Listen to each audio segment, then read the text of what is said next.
This video is brought to you by the Critical Language Service.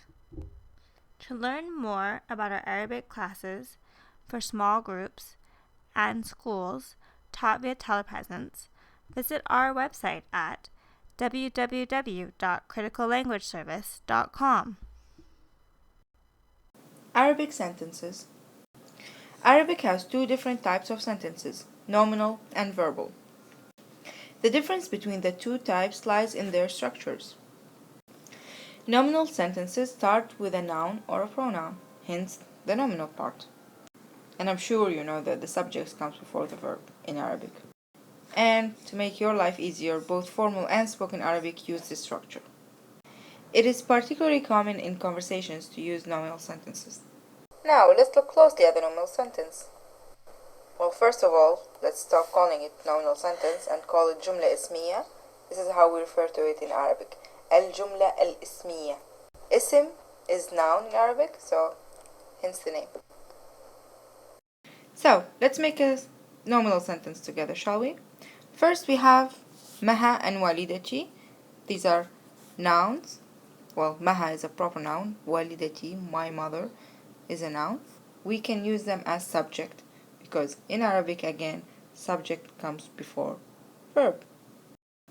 Let's use the verb sakana. So, Maha taskun, verb taskun. Maha lives fi New York, in New York. And voila, you have a nominal sentence, جملة اسمية. Maha taskun fi New York is جملة اسمية. Now let's go back to walidati. We have walidati, subject, تعمل, verb, my mother works, في نفس البنك. So walidati, subject, verb, and then في نفس البنك, at the same bank. My mother works at the same bank. Another example is هل الصفوف كبيرة. Notice how هل الصفوف كبيرة as a sentence, it's a question. So we don't have an overt noun at the beginning to make it a جملة اسمية. But here we have صفوف is the subject of the sentence, so it makes it جملة اسمية. And obviously the verb is implied and it will come after صفوف. So if you are to translate this sentence in English, you would say, is the classrooms big? Or are the classrooms big? And you obviously in English you have verb to be, which we don't have in Arabic, so the implied verb to be is after صفوف. So again, the classes, are they big? And in this example, أنا من الإسكندرية, I am from Alexandria. So again, you have an implied verb to be in Arabic and the personal pronoun أنا at the beginning again makes it a جملة اسمية. And obviously the sentence is in عامية, مصرية عامية. And lastly, you have هم مشغولون بالعمل. مشغولون is the verb and the word before it is a pronoun هم. So جملة اسمية again. See, it's easy.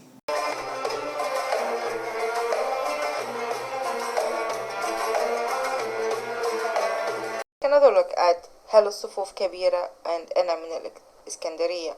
So, in this sentence, grammatically speaking, we call صفوف the subject and كبيرة a predicate. Same for أنا, subject, إسكندرية, predicate. There is no verb written in these sentences because in Arabic the verb to be in the present tense is understood, but is not expressed. You can see approximately where it would fit if it were an English sentence, but we don't have a representation of to be in speech or writing. And to understand this type of nominal sentence, it's necessary to identify the placement of the implied is an R and what the subject of the sentence is. And another thing you need to identify is the part of the sentence that contains the new information about the subject in the sentence. You see it here is كبيرة and إسكندرية. So let's get technical here. We have some grammatical terms for you. For جملة اسمية, there are two main things you want to know. So first of all, you have noun or ism and the plural is asma. And also, and this is important, listen up, you have mubtada. You will hear a lot about this. Mubtada or subject in a nominal sentence, and khabar, the predicate, or what gives a new information, some sort of information about the mubtada. So it's kind of a tattletale, you'd say in English. Khabar tells you about mubtada, gives you information about it. So now let's dissect some nominal sentences. We have two جملة اسمية here. أنا مصرية, I'm Egyptian, and Maha تسكن في New York. Maha lives in New York. We'll start with the sentence أنا مصرية.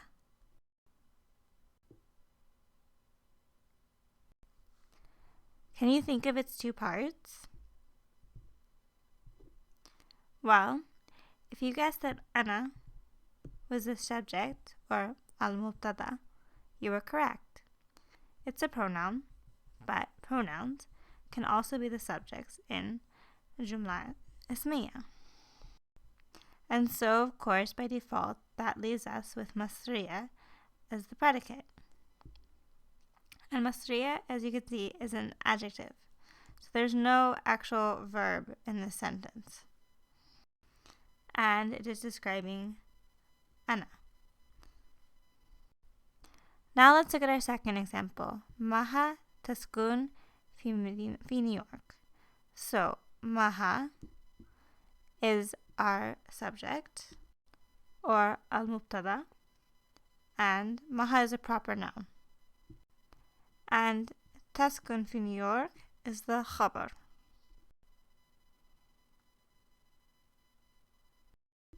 When you're reading or listening to people talk, but particularly when you're reading and analyzing text, it's really, really important that you understand how to divide these sentences into two parts so that you can make sense and understand what the sentence is trying to tell you.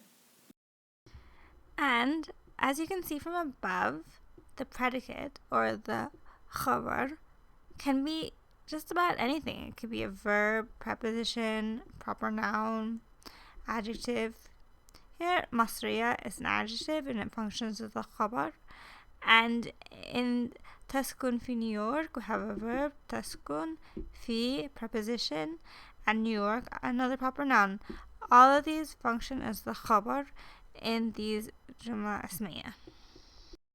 And last but not least, another useful thing to remember when you're trying to figure out where the two parts lie is to note that the predicate or the khabar tends to be indefinite when it's a noun or an adjective.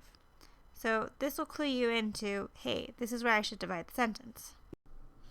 Okay, another thing about nominal sentences, they're very sensitive, and they have to agree in gender and in number. Just remember to use the agreement rules that you have learned before. It still applies. Note that the predicate is usually but not always indefinite. Keep this in mind when trying to determine how to break a sentence into two parts. Now, in front of you, I'm going to attempt to break a sentence into two parts. Okay, you have a sentence. هم متخصصون في الأدب. I just showed you that subject is هم and the predicate is متخصصون في الأدب. Because we have them and we're giving you an information about home, them. So what is so special about them? They are specialized in literature. Whoop-de-doo. The main thing to notice is that here you have the subject and the adjective are in agreement. They're both singular, masculine, plural. هم متخصصون في الأدب.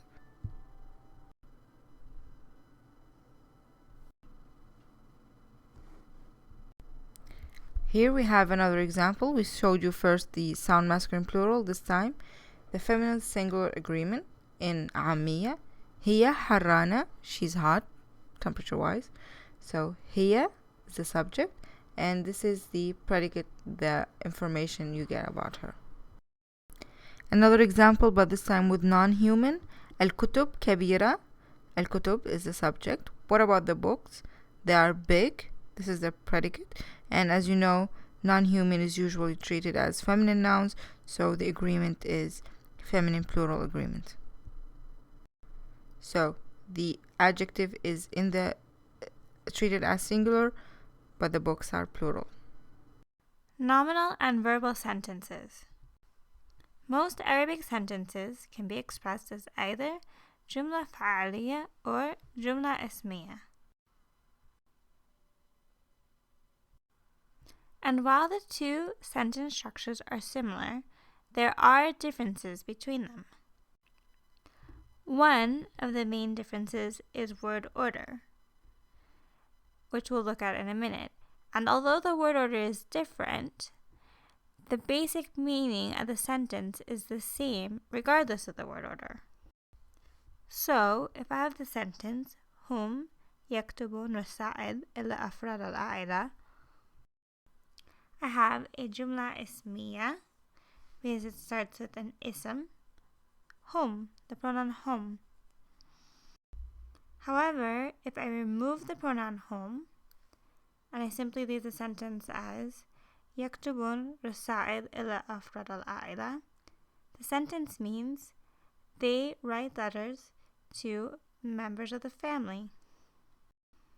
And if I bring back the pronoun هم and change it back to هم يكتبون رسائل إلى أفراد العائلة, the sentence still means they write letters to members of the family. So you can see, even though the word order was slightly different, the basic meaning of the sentence stayed the same.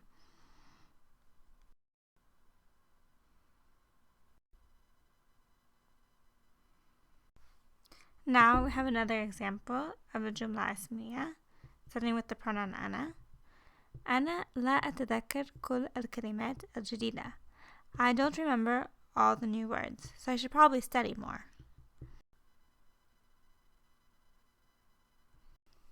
And if we change it into a verbal sentence or جملة فعلية by removing I, أنا, and we simply say لا أتذكر كل الكلمات الجديدة, it still means I don't remember all the new words and I still need to study more. So, as you saw from these two examples, the structures of the sentence were slightly different and the words were slightly different, but even when I flipped back and forth between a جملة فعلية and a جملة اسمية, the basic meaning of the sentence didn't change. But there's another key difference that we have to look at between these two sentences, and that is the terminology that we use to describe and analyze the sentences. So just like we have two different names for two different types of sentences, we also have different names for the components of the sentences, depending on whether they're جملة فعلية or جملة اسمية. And we'll look more in detail at that now. And now for the second type of Arabic sentence, الجملة الفعلية. The name جملة فعلية derives from the name فعل, which means verb, and refers to the fact that these types of sentences usually start with a verb, or at least the verb always comes before the subject of the sentence. And the subject of the sentence in a جملة فعلية or verbal sentence is called al-fa'il, literally the doer. And the subject al-fa'il in a جملة فعلية is expressed in one of two ways. One way is that it is contained in the verb itself. And an example of a sentence where the verb has the subject contained within it is this sentence. يعمل في الأمم المتحدة. He works at the United Nations. In this case, you see the letter ya, which is a prefix used to express huwa in the mudara, the present tense.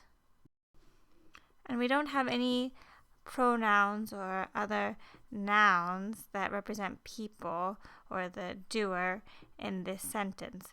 So the subject, or the doer, al-fa'il, is represented by the conjugation of the verb in the third person for huwa with the ya prefix.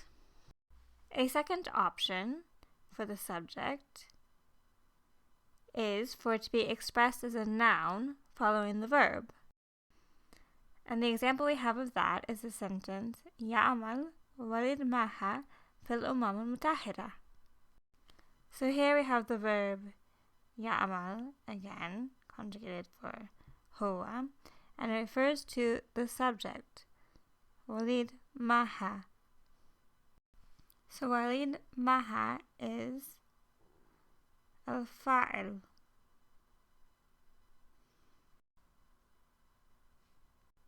And you can see first we have the verb يعمل, and it is followed by the noun, which is the one doing the action and is the subject. So in this case, Maha works, the father of Maha, at the United Nations, but of course in English we would simply say Maha's father works at the United Nations. So there you have it, the verbal sentence, الجملة الاسمية الفعلية. To refresh your memories, we have جملة اسمية, the technical terms, the grammatical terms. For noun, we saw اسم, جمع أسماء.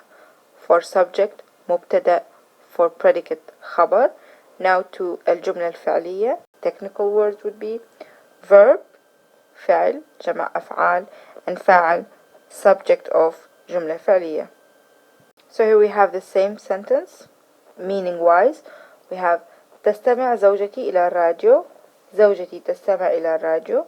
Both means my wife listens to the radio, but the first one is جملة فعلية because it starts with the فعل تستمع, and then you have فاعل, subject, زوجتي.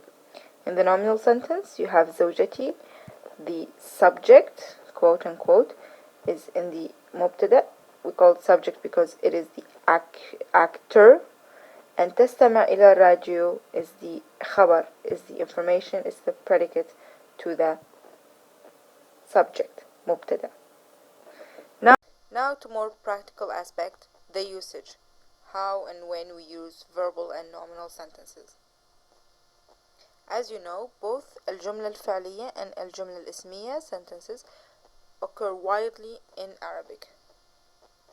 الجملة الاسمية tends to be more common when there are particular topics under discussion because it sets up the topics represented by nouns at the head of the sentence. Whereas الجملة الفعلية tends to be more common in narration of events because it organizes sentences around and focuses on verbs. So when you have actions, جملة فعلية. When you want to discuss something, give a point, explain something, جملة اسمية.